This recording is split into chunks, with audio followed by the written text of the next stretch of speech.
Hello all, Shoestring here. I have a new inexpensive battery I wanted to show you. This is a Siekon, I believe that's how you pronounce it. 12 volt and 100 amp hour lithium battery. Another very inexpensive one. This one last I looked was under $200, so that's really good. So we're going to go ahead and open it up. I've already cut it open for us to make it a little easier. And let's go ahead and get it out of there. Take the protection off the plastic bag. It was packed fairly well. What do we have? We have a manual and, of course, the bolts. All right. Right. That's pretty good. So let's look at the manual. User manual 12.8, which is nominal at 12, and 100 amp hour, which is what it said. LiPo 4. See if there's anything important about it. We want to see, I think that says it wants to be charged every 3 months if not used. That would be interesting. Basic parameters are always important. You want 20 amp charge. And recommended voltage charge 14.6. That's important for your charge controllers. And the BMS shuts off at 10. So that's also good. It also says it has low temperature protections on it. And that would be nice. Okay. And let's see. I always like to know about, yes, parallel in series. This says you can do at least 4. Most do. Some will do a little bit more, right? But this one says 4, which is pretty standard. And tells you how to do it. I have several videos on parallel in series if you're interested. Okay, so we're going to set that down, take it out of the plastic, see if I can see any damage on it. Don't see any. This says it's for battery group 31. That's the size of the case. If you need to know information like that for where you want to put your battery at. Made in China, of course, they all are. Even though they have a warehouse in the United States and they have a customer service center in the United States, which is always very helpful if you run into a problem. Nothing unusual on the battery. Says nominal is going to be 12 and 12.8 and 100 amp hours. So nothing big and important there. So what we're going to do now is we're going to set this up to charge. While we're doing that, we'll discuss a few things, okay? It has a 5-year warranty, which is about standard. That's pretty good.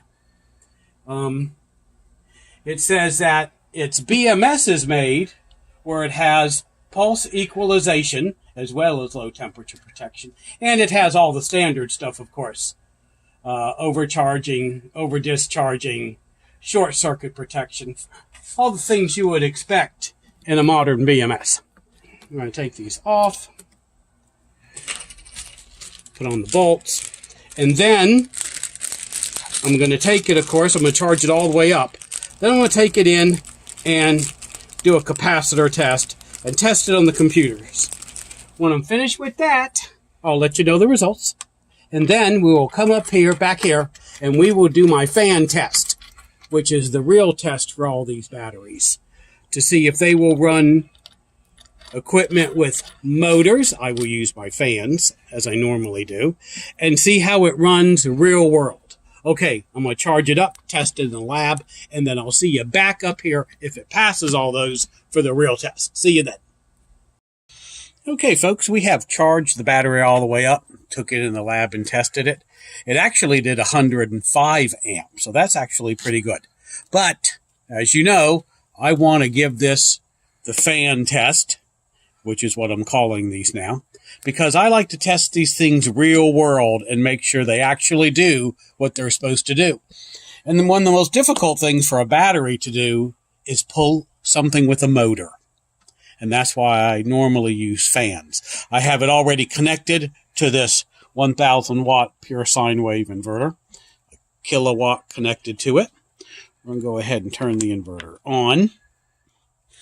And the kilowatt, of course, comes on. We'll take it to 0. And here are the fans. We want to get them up to 100 watts. Because that's what I want to pull. I want to pull 100 watts so we can pull it slowly and make sure it'll actually pull what it's supposed to in the real world. As you can see, it's up to 82 now. I'll increase the speed of the fans till we get it up to 100 or fairly close to 100. All right, so that's 90. All right, just a bit more.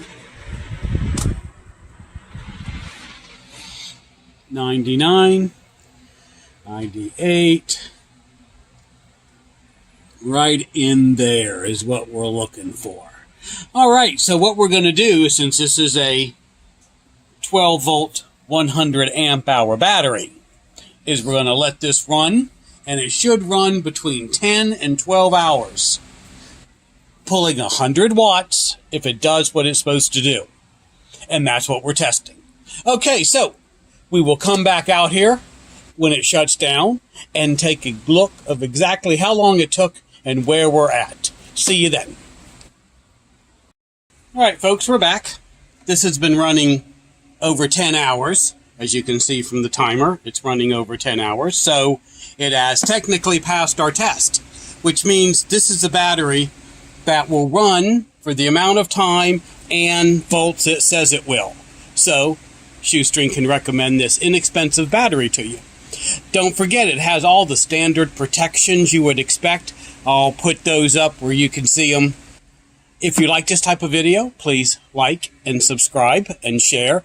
I'm going to let this run to see just how far it will run. And when we get to the very end, I'll cut back out and show you again how long it actually lasted. But at the moment, it is doing an excellent job. And this is the battery that you can really count on if you're going to use it in a real world situation.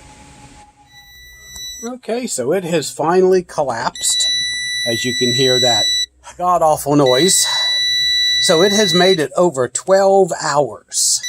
Let me go ahead and turn that off so the sound will stop.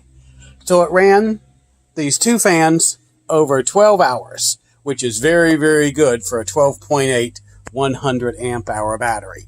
And I want to point out, for the low price of this battery, it also has low temperature cutoff, which is very good. You normally find those in higher priced ones. So it has all the standard protections. It has equalization for your batteries. You can put 4 in parallel or series. And like I said, this passed our test, so I will recommend this battery if it will meet your needs. Look it up. I'll have a link underneath. Oh, by the way, I don't tear batteries up and open them up because I use the batteries I get. And I can't really afford that. But there are some people who have, on their videos on YouTube, open this up and let you see what's inside. And I'm going to go ahead and put a link to one of those or two of those down in the description so you can see it. Okay, so as I said before, if you like this video, please like, subscribe, share, and Shoestring out.